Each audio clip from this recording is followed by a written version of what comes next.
Right, when it comes to positioning the diode, we're obviously wanting to target as much pinchable subcutaneous fat as possible.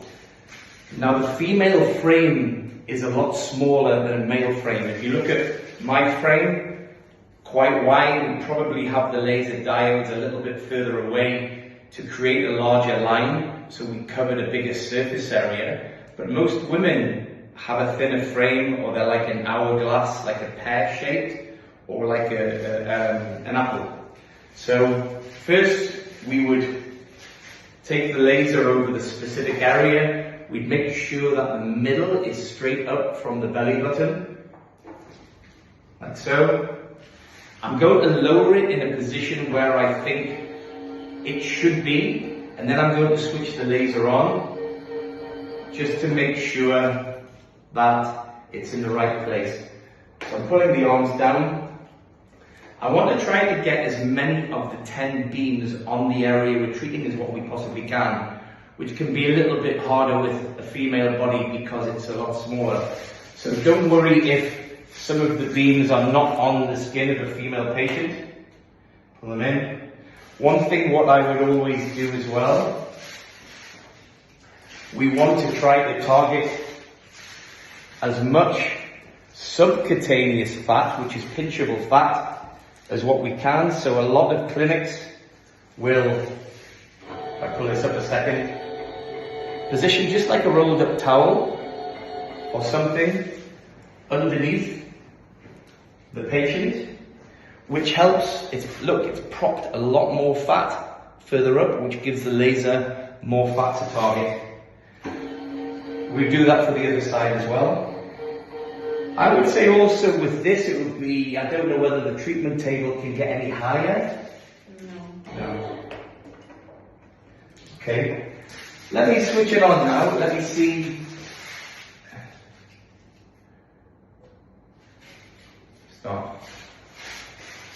What we'd always do as well, because remember the emerald just works on bare skin, we'd probably position a towel over this area and tuck it in so that we can get a little bit more, probably down to around there, but for the discretion of the patient, you don't want them to feel uncomfortable, too much flesh.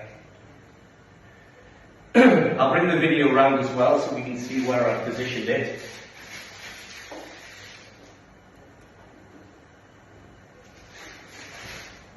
Remember, on a female shape, it's very difficult to get all of the lines everywhere on the patient. This, for me, though, is the area that we really want to try to focus on. There is some fat here, but the most subcutaneous fat, I believe, is in the sides. So we'd say, we've got 4 male fingers plus 2, so that's probably 8 female fingers away from the skin. We've got a good coverage. This is the area we really want to target because that has the most subcutaneous fat.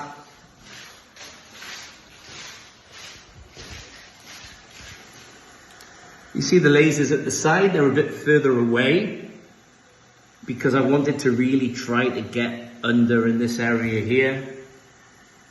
But very much it's trial and error, try the best you can and then see how the patient responds.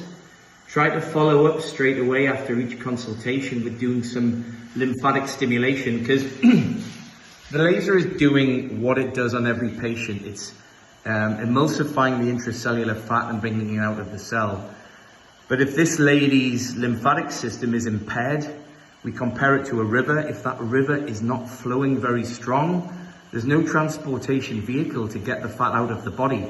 So where's it going to go? A lot of it will go back into the fat cell. So we need to do whatever we can with our patients to stimulate their lymphatic flow, increase the speed of their river to get more of the fat out. Now this lady's had a cesarean. She's got a low heart rate. So I think maybe when she does her lifestyle changes, when she does some walks, just to try to do it at a quicker pace. Not running, but just a little bit quicker. We'd probably do, I'd say, another 2 or 3 more treatments at the end. But I'd keep in contact with her every week just to make sure that she's eating normally, that she's not overindulging. She's doing her movement and she's drinking plenty of water. You know, 1 glass an hour. We want the patient to go to the toilet more because the fat can also come out in urine, as well as being released as carbon dioxide. But one thing patients should notice, if this lady, when we turn her over, if she has any pain in her back, maybe sciatica pain, it should help reduce a lot of the pain as well. Even though this laser has been set up for fat loss, a lot of patients notice if they have any aches and pains that it will help relieve the pain. Also, we've had some patients said that who've got asthma, saying that their asthma is improved. We've got patients saying they are sleeping better at night. So it's always worth asking the patient just to keep a check on, how is everything in your normal everyday life? Do you have any aches and pains? How is your health? When you've got more fat on the love handle area, if you lie the patient normally, you're only getting 2 diodes on the side area. But as you can see, by positioning the patient on their side, like this, look at the amount of laser diodes you have covering the side region. So I think if the side part is the biggest issue, I think this is probably the most effective position. So just again, try to get as many of the laser diodes as you can on the area. This one is managing to get these ones and also these ones, as well as the side. So look at how many laser diodes are going around on the side there. If I pull it higher up again, just make sure obviously that this is pulled further down. Use a towel for the discretion of the patient. But for the side areas, I think this would be the most effective.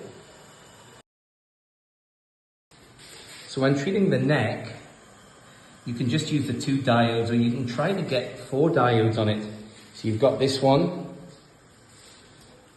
this one, and this one. So you've got 4 diodes going around on that area, which this is how it looks on the machine.